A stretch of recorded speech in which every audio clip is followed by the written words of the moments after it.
Hello everyone, and welcome back to the Jambar News Magazine. I'm Matt Soller, and if you don't know me, you do now. Mike Latessa, YSU alum and the Executive Director of the Rich Center for Autism, was recently honored for several achievements. I have more on the story. In the past 25 years, Mike Latessa has had quite the journey.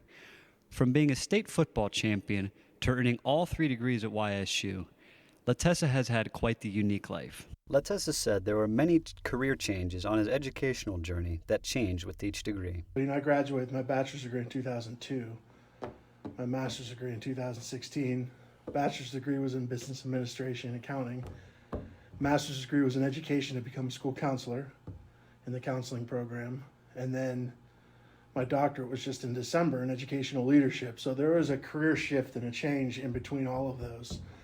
They kind of led to these decisions. Latessa, a Youngstown native, began his journey in 1997 when he was redshirted as an offensive lineman for the Penguins' undefeated season, playing under coach Jim Tressel. In honor of being the first championship-winning student-athlete to complete all 3 degrees at YSU, Latessa was honored during the January 15th women's basketball game against Northern Kentucky. Latessa said it's never too late for students to achieve their goals. There's nearly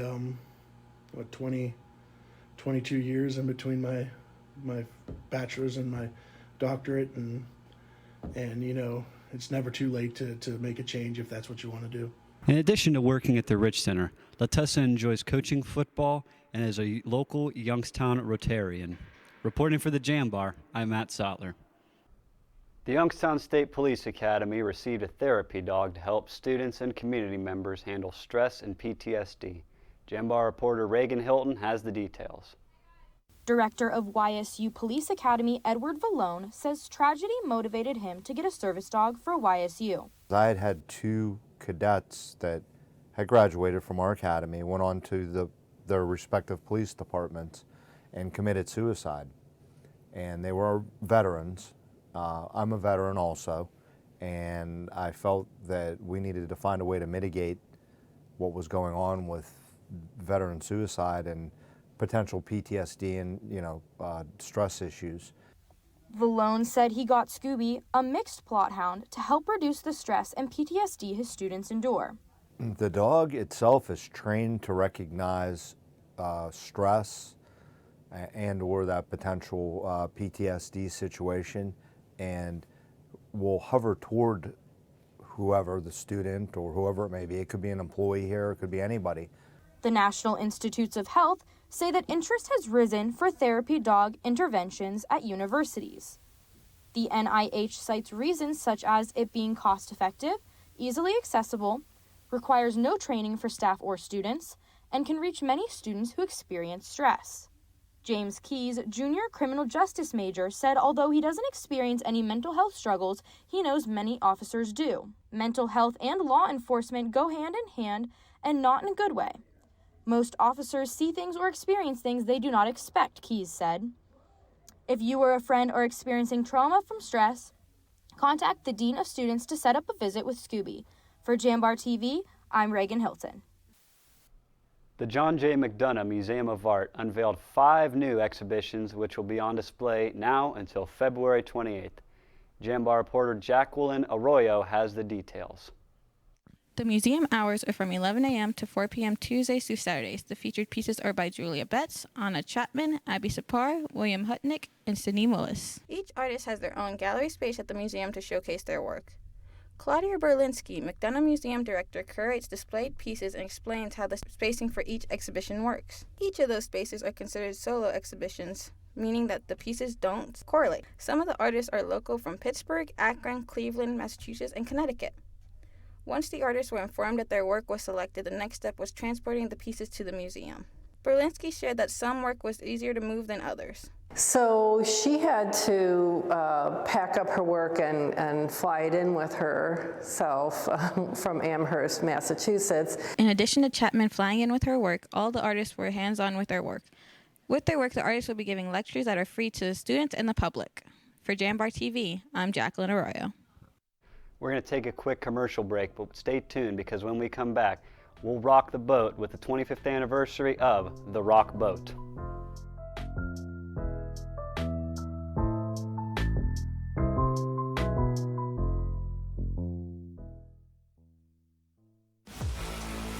Why Youngstown State University?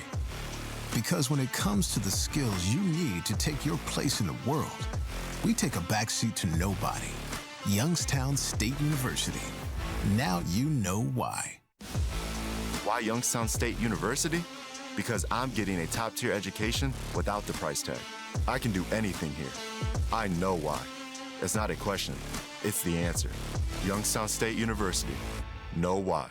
We gon' push it to the limit, we gon' rise together, side by side to the finish. Down the ride forever, we gon' ride together. So together we ride, certified. And together we ride, we gon' push it to the limit. We gon' rise together, side by side to the finish. Down the ride forever, we gon' ride together. So together we ride, certified. And together we rise, we gon' push it to the limit. We gon' rise together, side by side to the finish. Down the ride forever.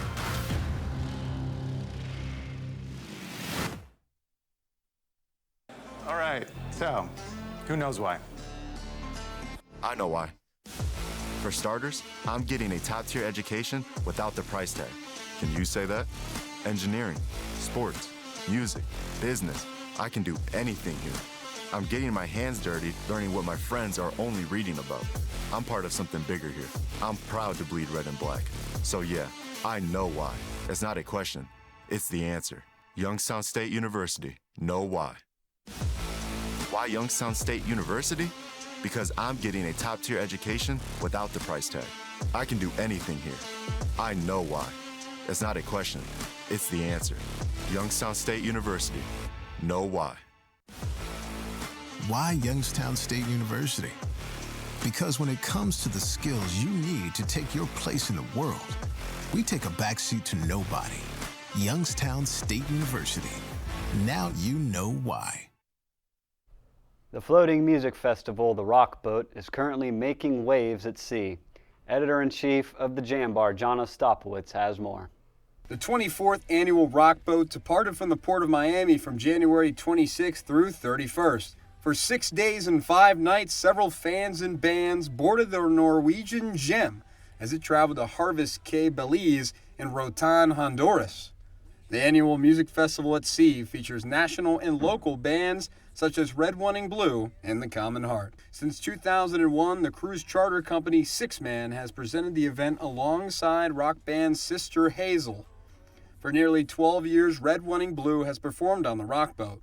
Drummer Dean Anschutz said the opportunity to play with new bands is always a surreal experience.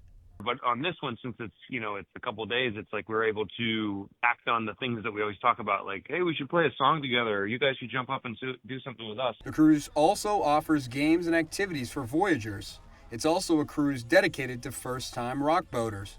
The Canadian sextet, the Strumbellas, made its rock boat debut. Violinist Izzy Ritchie said the band took a different approach in preparation for the fan-oriented event. We're not playing any brand new songs, but we've got a couple new covers we've never played before. We have some different arrangements of songs that we've either stripped back or added to make something really special for everyone. With the conclusion of the 24th annual Rock Boat, the 25th anniversary cruise will depart on January 29th, 2026. Reporting for the Jambar, I'm John Ostapowitz. Sounds like a rockin' good time.